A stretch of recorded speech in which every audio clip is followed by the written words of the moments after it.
দেখো এক রাতে বৃষ্টির জলে বন্যা হয়ে গেছে। হ্যালো গাইস, তোমরা কেমন আছো? আমি সকাল সকাল দেখো এই থালা বাসন সব কিছু মেজে একদম পরিষ্কার করে ডাইনিংয়ের উপরে রেখে দিলাম, কেননা বৃষ্টির জন্য কি আর করব।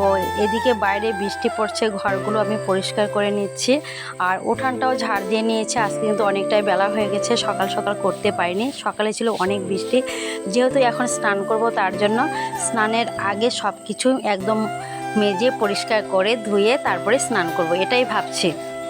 আর এদিকে তো এক রাতে একদম বন্যা, তোমাদেরকে কি আর বলবো। দেখো এক রাতে বৃষ্টির জলে বন্যা হয়ে গেছে। নদী দেখো জলে একদম থই থই করছে। দেখো,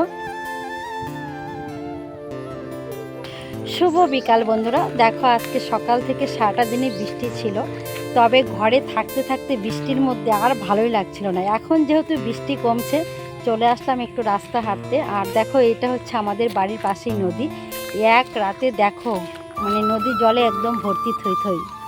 তবে আজকে দেখো কানেরও কিন্তু পরিনি, আর কানে অনেক কদিন যাবতই পরি না, কেননা একটু কানে না চাপা লাগতে লাগতে মানে কীরকম যেন ব্যথা করছিল, তার জন্য কানে পরি না। যাই হোক, আজকের মতো ভিডিওটা এখানে শেষ করছি।